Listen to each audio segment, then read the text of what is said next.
Welcome to the Nevis Cultural Development's weekly program, Arts and Culture. This program is aired on Nevis Television every Monday evening just before the Nevis newscast. Tonight, we'll feature part one of an interview with cultural icon John Jarvis, who is now deceased. This interview was done in 2004 with Charles Busu. Mr. John Jarvis has been playing music over the last 54 years, he tells me. During this period of time, he has joined many bands, the string bands of Nevis. He has also played with the big drums of Nevis. And in this period of time also, Mr. John Jarvis has formed his own bands. The Canary Birds was his first, and the last band he's now presently forming is called the Mockingbirds. John Jarvis, welcome to the studios of the NSC. Thank you very much. Good. Now, John, before we get into Culturama and the activities of Culturama this year and years gone by,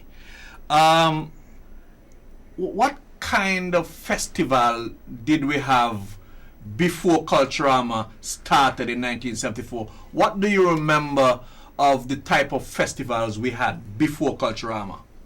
Well, we have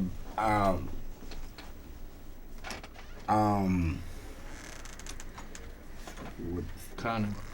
yeah, carnival before Culturama. Mhm. And so we have sports and so forth. Mhm. Mhm. What time of year was that held? That carnival? I don't remember the What time of the year? What time of the year? Oh, in December. December. Yeah. And what do you remember were the things that used to go on in that time in December? What did you used to see? What did Nevisians used to do? Well, they have the masquerade, Mhm. the giant spear, the bull, and the cowboy and Indian, Mhm. and clowns, Mhm. and savage, and the red cross. Okay, those were the things you remember in those days of carnival. Yes. Right. And but during this carnival time, this carnival in December that Nevisians used to have, how did you go about it? Did the troops just gather in one place every day? What happened then? Now, each troop have their own band, so Mhm. we left our village and go start to play. Say we going north, we go straight, straight to don't come back home. Mhm. And New Year's Day, all the troops end up in town. Okay. All the troops end up in town. Right. New Year's Day. And so there was jamming and merrymaking and, Yes. and so on. But before that, you guys used to leave the villages and go out to the other villages playing music. Playing music. And the troops would do their thing. Same thing. Yeah. Which part of town did you gather on New Year's Day? Which part of town? Well, we start from the park, come down. Mm-hmm. We come down Ginger and way, so everybody meet up there by the park and we play come down straight downtown. Right, so all this around is not town. like when you go in the park like Culturama. Mm-hmm. You just You play come up down. and down the street. Yeah, you up and down the street The and so street. on and stuff. I imagine that lots of people would be Lots jamming of and people. following you all through the villages That's and so on and right. stuff. That's I remember as a small boy myself that when, let's say, the masqueraders came to the village, whether I had breakfast or whatever when they came or lunch, we would just start to follow the masquerade on and on and on wherever they went. Yeah, until right. maybe it was night time and we got back home to our parents. And in those days, John, in those days, carnival time, what role did John Jarvis play? What did you do in those days? well, I play a banjo. You were always the banjo man. Banjo. The banjo man. The Banjo banjo man, man. yeah. There's a very popular song I know. Maybe came out of sync is the banjo man. Yeah, yeah. Right. And now we get in. That was carnival time, and that was in December time. Yeah. And then in 1974, we had our first Culturama. Culturama came to Nevis thanks to Nedax, the group Nedax, Cabo Howell, and some others, Lyra Richards and some others. What can you remember about the earliest days of Culturama? How was it, John, in the early days of Culturama? Well, the first year for Culturama, it was not so good. The first year.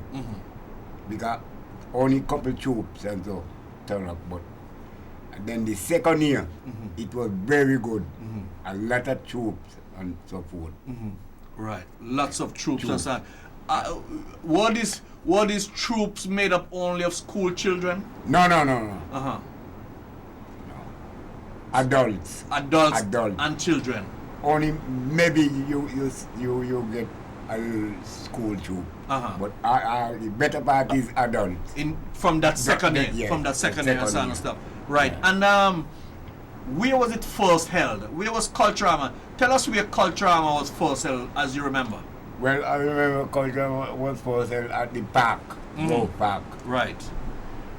And where did it move to? And then it moved to secondary school. And from secondary school to Nevis Club. Right, Pinnis, down in the Pinnis Beach area. Yes. I remember that. So it's Culturama, the activities started at the park, Grove Park, then it shifted to Charleston Secondary School grounds, and then eventually it went down to the Nevis Club, Pinnis Beach. And from Pinnis Beach it back to the park. It went back to what we now call the Culturama Village. Right. John, what are some of the activities that we had many years ago in Culturama that you don't see anymore? You know, some things have died out from the earliest Culturama. Name some of the things that we used to have that you don't see anymore. Well, the savage them, we don't see no more savage. And the red grass. And the nigger business. Right. Nigger business, we don't see them no more. Cowboys and Indians. We don't see no cowboy Indian now. And you remember, John, you also remember they had something called Sweet Lemon. Sweet Lemon, yes. You don't see those things anymore. I don't see those, no. You don't see those things anymore. Tell us a little bit more about nigger business. What really was nigger business? Well, if you do anything at your home or anybody interfere with you and so forth, that is what they're going to play.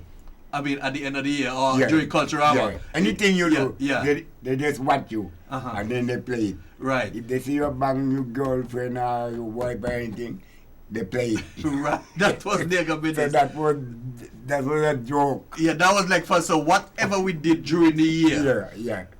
During that time, Culturama or in those days of Carnival. Yes. You know, people would play it. Play you, you know, or depict what you were doing to your wife, to your girlfriend, or to anybody. If you stole somebody's mango, they made up something on that and they played it. That's so true. That's it. Yeah. I guess a lot of people would have been listening out to find out what John Jarvis was doing, what Charles Buster was doing, what Malcolm Ramsey was doing all through the year, because they would know around Culturama time and stuff. That's right. Tell me a little more, because John, in the good old days, as I recall as well, and we slip a little back to Christmas time now, we used to have in my village, Hickman's, something we call Buzzard.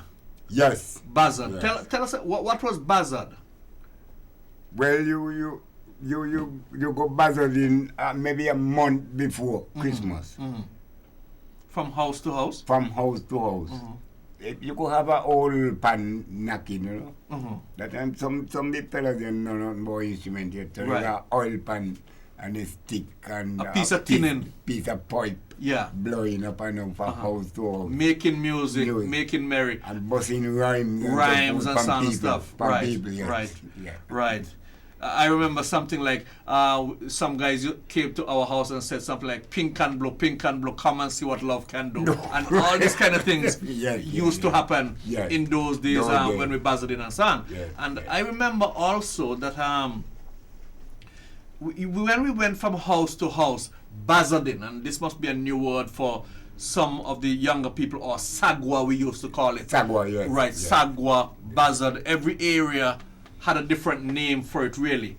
But every home that we went to around Christmas time in those days, they would give us a bit of cake. They would give us tart. They would give us something nice to drink. Sorrel, right, yes, right. Yes. And so it was generally merrymaking. Everybody was happy and so on and stuff. But so many things have gone, John. So many things have died. So you don't see Sweet Lemon anymore in Culturama. No. The Cowboys and the Indian, the Savage, the Red Cross, the Giant, the Spear. Yeah, I remember a guy from Butlers by the name of Quarter. Quarter died now. Fleming, he died, and the late Fleming. He was right there in that, and as a matter of fact, he was in a number of things and so on and stuff. But so many things we do not see anymore. John, I realized that when I've watched you over the years, as a matter of fact, you've been playing that music for 54 years, ever since you were a small boy going to school. Yeah. But tell us who taught you to play the banjo and the quattro, John. Tell us how you learned. Well, nobody taught me, nobody teach me. I just watch the fellows them when I go in school and when I come from school, just they around them and see how they play and how they work the finger and all sorts. And then one day I say, well, I'm going to learn it. So I get a shingle. Shingle? Yeah. Uh-huh. And I bore 4 holes and I get me screw and I shove them up and get me twine and tie them on. And tie them on and screw them and start to work my finger. I can't just look out see them. You screw up some of them high and some low. Right. I put a bridge underneath. Yes. And they screw up and they work and work and work. And then after that now, I feel like I could do a little thing. Well, one night I went up where they keep Shoshine at Barnsgood. Shoshine, yeah. Okay. Barnsgood. And Danjo. Brother Dan. From Jessup. And Alan Libert. Okay. They might two. Me start to play with first. So when I go and I take the banjo, everybody watch me want to know a little boy, like, well, you know about that boy. And me start. Right. Every Saturday night. At the Shoshine in Barnsgood? At the Shoshine, yes. Right. Well, Carnival come now. So the first year, I learned with Dad. It was Dad. With Murray van Cannon. Okay. Nigger business. Here we started, went going to land. As a small boy? As a small boy. Me supposed to a lot of penny and yet me pocket full of because they're small boy. And so everybody giving you something. They're surprised to see this little fella playing music. Yeah, right. Music. But it was fun. We had a good time and then accumulate until you are where you are now.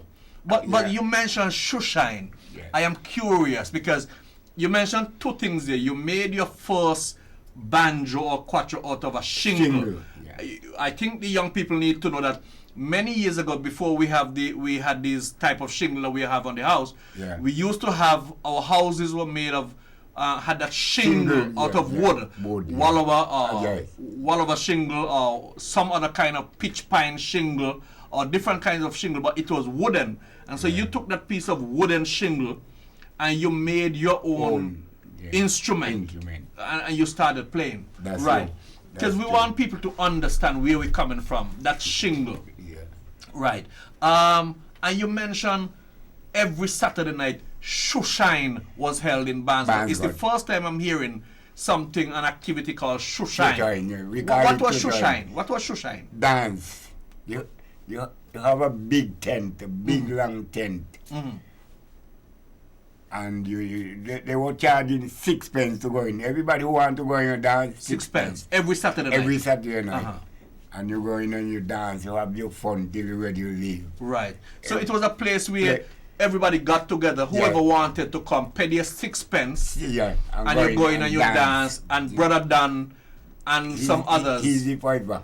Brother Dan and Alan Libert. And Alan Libert, they were there providing the music. Yes. And that's where you got your first good taste of playing music. Yeah, that's true. Right. So the Shoshine was only the name given to the area where you went to dance, then the activity. Yes, yeah. Wonderful. We've just featured part 1 of an interview with cultural icon John Jarvis. We hope you enjoyed our program. Thanks for viewing.